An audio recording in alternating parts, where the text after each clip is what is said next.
The night on Oak Island was calm and heavy with tension.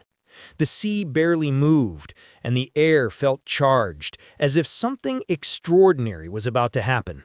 Rick and Marty Legina stood beside the edge of the garden shaft, their crew gathered around them under the dim floodlights. The steady hum of the drilling machines echoed through the darkness. They had been digging for days, exhausted but driven, and tonight felt different. Every spin of the drill seemed alive. Every vibration from the ground made their hearts race. It was as though the island itself was alive, waiting to reveal something long hidden. As the drill reached deeper layers, a strange metallic sound began to ring out. The operator stopped instantly. Rick stepped forward and asked him to hold the drill. The radar technician studying the screen noticed something strange.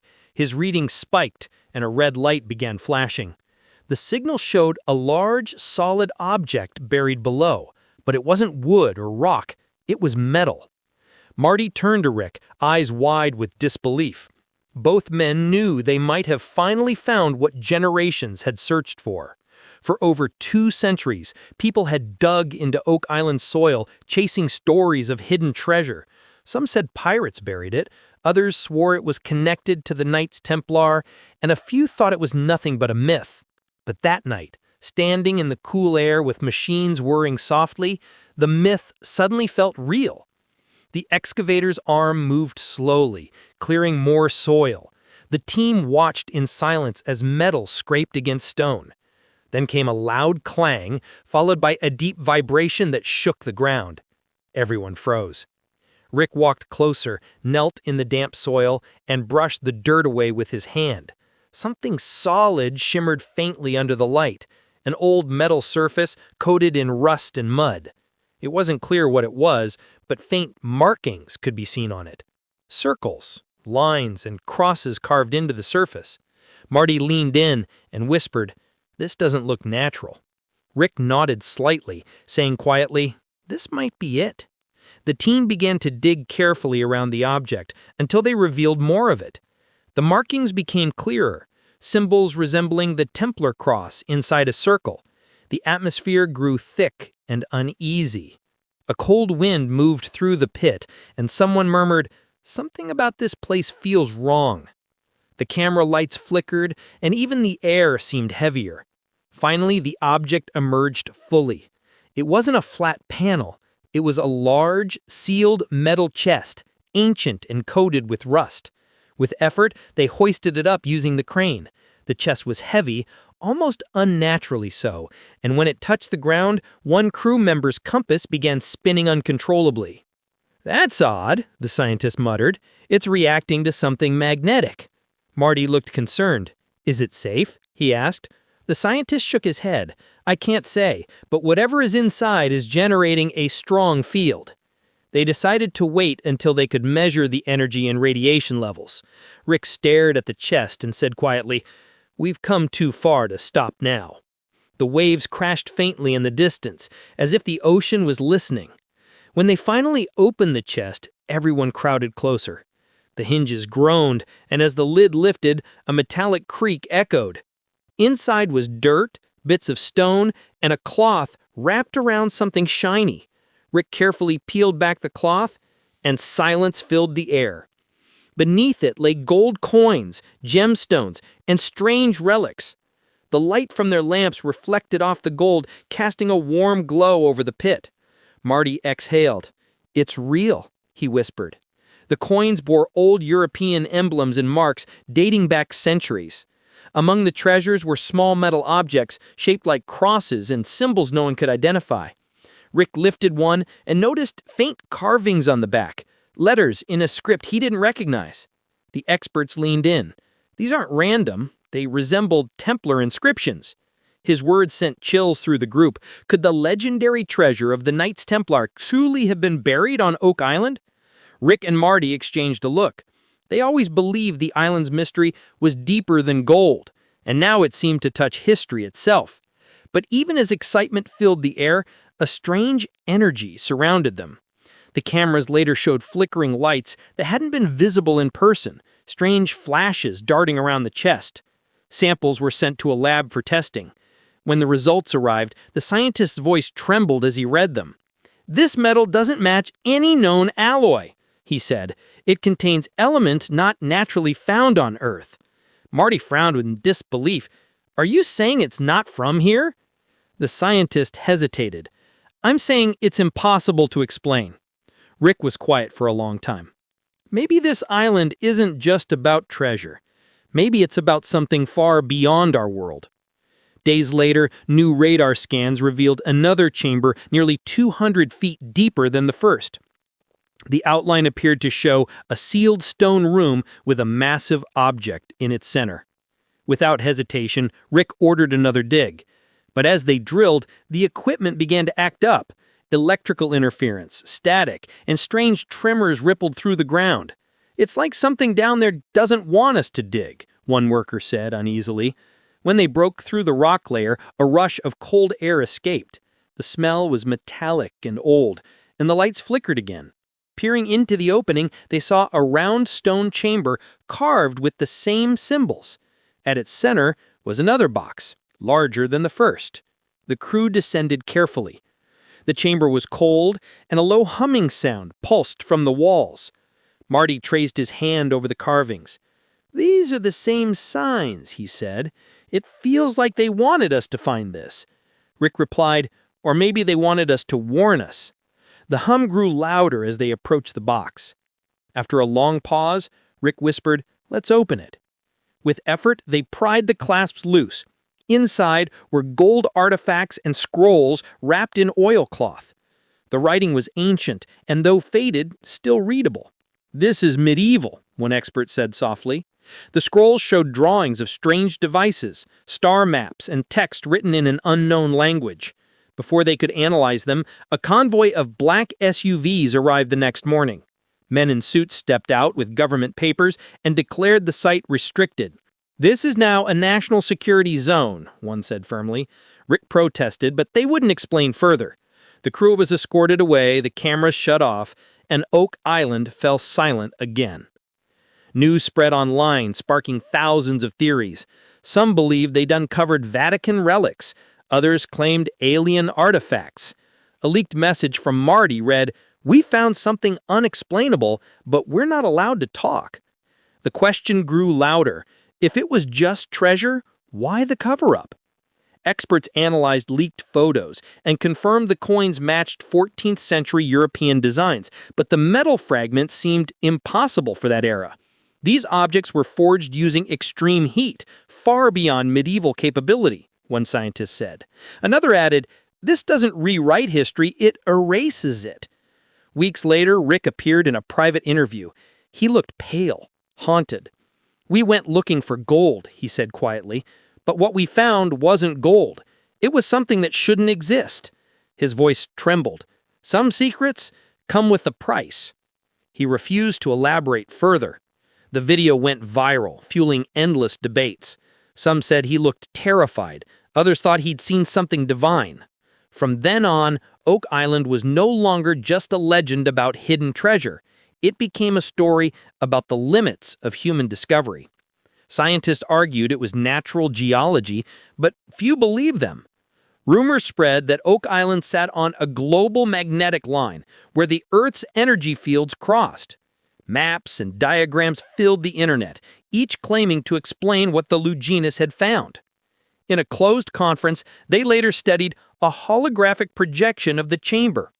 The archaeologists said, "This was made by human hands, an ancient civilization far ahead of its time." The metallurgist shook his head. "The metal isn't human at all. It's not even from Earth." The historian leaned forward. "Maybe both are true. Maybe it's a message left behind." They all fell silent, staring at the projection of the chamber and its sealed core. The question was no longer who buried it, but why. Later satellite scans revealed even more hidden structures beneath the island, interconnected tunnels and rooms. But excavation was banned. Locals began to report strange glowing lights near the site at night, and low vibrations that seemed to pulse through the ground. Some believed it was machinery still operating below. Rick often returned alone, standing at the edge of the shore, staring at the place where it all happened. "We only uncovered the surface," he once said. "Whatever deeper isn't meant for us."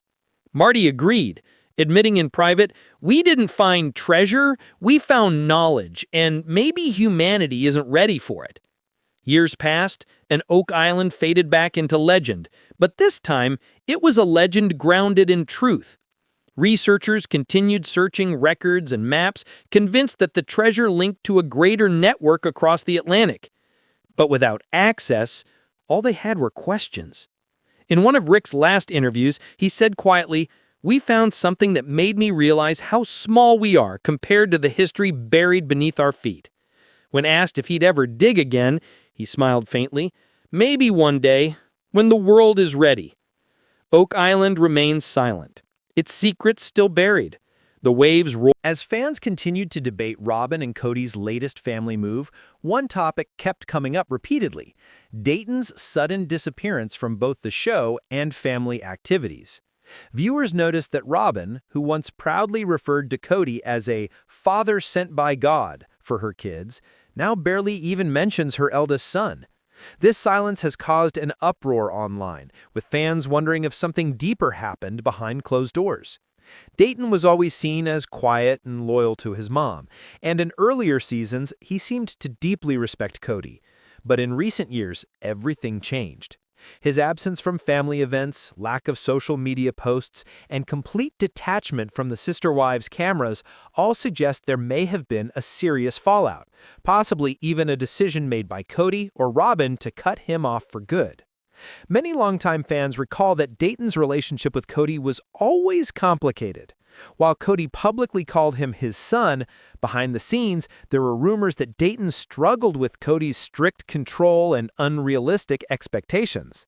Dayton grew up watching his mother completely depend on Cody, emotionally, spiritually, and financially, and fans believe that could have created tension as Dayton grew older and began to see through the cracks in his parents' dynamic. In the early seasons, Robin's loyalty to Cody was absolute. She often said she believed God chose Cody specifically to lead their family. But as time went on, that loyalty came with a cost. Many viewers think Robin's children, especially Dayton, felt suffocated by the pressure to conform to Cody's vision of the perfect plural family, even as that family slowly fell apart. When Christine, Janelle, and Mary began leaving one by one, Robin and Cody were left isolated, the only couple still trying to hold on to a dream that no longer existed. This created a very tense environment, especially for Dayton, who had to witness the emotional breakdown of both his mother and his stepfather. While Robin cried on camera about wanting the family to work, Dayton reportedly wanted peace and independence. He was no longer interested in playing the role of Cody's obedient stepson, especially as Cody became more controlling and unpredictable on screen. Fans began speculating that Dayton may have decided to move out, not just from the family home, but from the entire sister wives' lifestyle altogether. Then came the shocking reports that Dayton had completely cut ties and moved away from Flagstaff, possibly even without telling the rest of the family. That theory started after fans noticed that Robin kept avoiding questions about him during recent episodes. Whenever anyone asked about Dayton, Robin would give vague answers like, "He's doing his own thing," or "He's focusing on his future." But the truth seemed that something serious had happened. Online rumors suggested that Dayton had enough of the drama and chose to distance himself after years of being caught in the emotional chaos between his mother and Cody. Some fans even think Cody's temper may have pushed him away for good. One particular moment that stood out to fans was Robin's emotional confession that Dayton wasn't around much anymore. Her tone seemed heavy with guilt and sadness, almost like she was mourning a relationship that had already fallen apart. Viewers took that as a sign that something irreversible happened, perhaps an argument or disagreement that forced Dayton to walk away. Others suspect that Dayton, now in his late 20s, may have realized that his mother's marriage to Cody was more about control and image than real love, and he didn't want to be part of it anymore. Adding to the mystery, fans began to notice that Robin and Cody's home life seemed strangely empty. Their house, which was once filled with kids and laughter, now feels quiet and disconnected. Even Robin's younger children seem more withdrawn than before. It's as if the entire family has been affected by Dayton's absence. Some fans say that Robin's behavior has changed too. She looks more tense and protective, and she avoids talking about any topic that could expose the cracks in her perfect family image. This has only fueled more theories that Robin may be trying to hide the real reason behind Dayton's disappearance. Meanwhile, Cody's relationship with his older kids from other wives has already fallen apart. He barely talks to Janelle's sons, and Christine's children have openly said they want nothing to do with him. With Dayton gone too, fans are calling it karma, saying that Cody's controlling behavior has now come full circle, even costing him the loyalty of the one child who was never biologically his but loved him like a father. Some viewers even believe that Cody might have said something hurtful or disrespectful that pushed Dayton over the edge.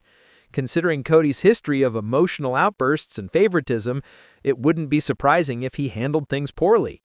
Dayton's absence is especially heartbreaking for fans who remember how protective Robin used to be of her son. In earlier seasons, she made it clear that her children came first, even before Cody's approval. But now it feels like she has chosen Cody over Dayton. Many fans accuse her of sacrificing her children's happiness just to maintain her marriage. They point out that Robin seems to constantly defend Cody even when he's clearly in the wrong, and that could have created a painful divide between her and Dayton. If he felt unsupported or silenced, cutting contact might have been his only way to protect himself emotionally. There's also the possibility that Dayton's move wasn't entirely his choice.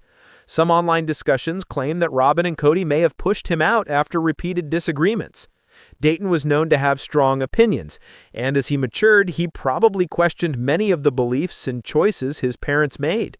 Fans speculate that he might have spoken up about Cody's behavior toward the other wives or challenged how Robin handled the tension in the family. If that's true, Cody, who is notoriously intolerant of criticism, may have seen it as disrespect. That could have led to an argument big enough to end their relationship altogether. As of now, neither Robin nor Cody have confirmed where Dayton is living or what he's doing. All fans know is that he's not appearing on Sister Wives anymore and seems completely detached from the Brown family drama. This quiet disappearance speaks volumes about how broken things have become within the Brown family. What used to be a show about unity, faith, and family bonds has turned into a story about resentment, control, and emotional detachment. Dayton's absence highlights how much pain lies beneath the surface of Cody and Robin's so-called perfect marriage. Fans have long accused Cody of being manipulative, controlling, and emotionally abusive, not only toward his wives, but also toward the children. Dayton may have simply reached his breaking point after years of trying to please a man who never truly accepted him as an equal.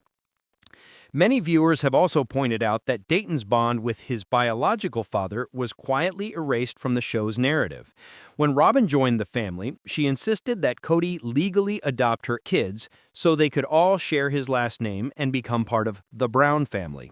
While it was framed as an act of love, some fans now think it was more about control. That adoption legally tied Dayton to Cody, making it harder for him to keep his own identity.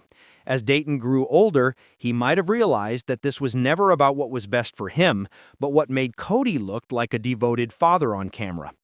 Robin's emotional dependency on Cody also played a big role.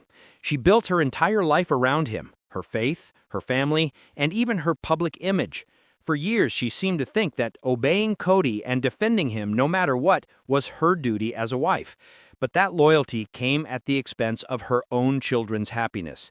Fans say that Robin seems unable to see how her devotion to Cody alienated her from her kids, especially Dayton. Instead of protecting him from the chaos, she kept forcing him to accept Cody's authority and expectations, even when it clearly made him uncomfortable. The situation got worse after Christine left the family. Cody was furious and began lashing out at anyone who didn't support him, including his own children. He made several public comments blaming his kids for being disloyal, and he accused them of disrespecting him. This attitude created an environment where no one felt safe expressing their opinions. If Dayton tried to question him or express his frustrations, Cody probably saw it as betrayal. That could easily have caused an irreparable rift. Meanwhile, Robin's continued silence has made things worse.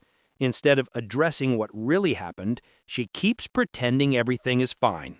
During recent episodes, she talked about her loneliness and how hard it is to be the last wife standing, but she avoided any mention of Dayton's whereabouts. That omission didn't go unnoticed. Viewers immediately flooded social media, demanding answers and calling her out for prioritizing her image over her child's well-being. Some even believe that Robin might be under too much emotional control from Cody to speak honestly about what's happening behind the scenes. Fans have also noticed how distant Robin's other children seem. Brianna and Aurora, who were once bubbly and outspoken, rarely appear on camera anymore, and when they do, they seem guarded and uncomfortable. This change has led many to wonder if the entire family is struggling under the weight of Cody's dominance and public backlash. If Dayton was the first to leave, others might soon follow. It's not hard to imagine that after years of emotional pressure, the kids are simply exhausted. Adding to the growing speculation, several Sister Wives fans who live in Flagstaff claim they've seen Dayton living on his own, far from Cody and Robin's expensive home. Others say he's been spotted at local colleges or working independently. While nothing has been confirmed, the common theme in all these reports is that Dayton seems happier and more at peace away from the family spotlight.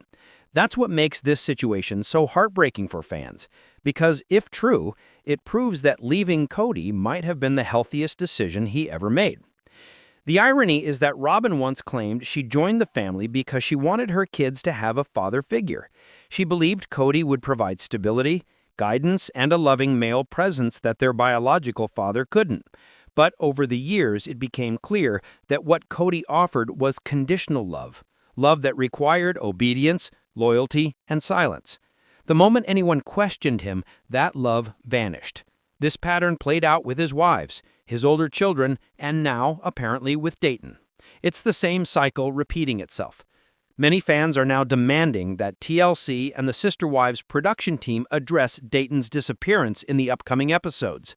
They argue that his story deserves to be told, especially since he grew up in front of millions of viewers. Others say it's time for Dayton to speak out himself, not for drama, but to reclaim his truth. If he were to ever share his side, it could completely change how people see Robin and Cody's relationship. At this point, even Cody's defenders are finding it hard to justify his behavior. The man who once claimed to be a loving father figure now stands at the center of a broken family with almost every child estranged or distant. His obsession with control and authority seems to have cost him everything, including the loyalty of the one child who wasn't biologically his, but treated him with genuine respect for years. Dayton's quiet exit is symbolic of how Cody's empire has crumbled from the inside out. It's also worth noting that Cody and Robin's relationship appears strained lately. While they still act united on camera, many fans believe their marriage is under pressure. Robin looks visibly exhausted in recent interviews, and Cody often seems defensive or frustrated when discussing his family. Without the other wives around, the cracks in their relationship are becoming harder to hide. If Dayton's departure was indeed caused by family conflict, it could be one of the biggest emotional blows Robin has ever faced, and one that Cody can't easily fix.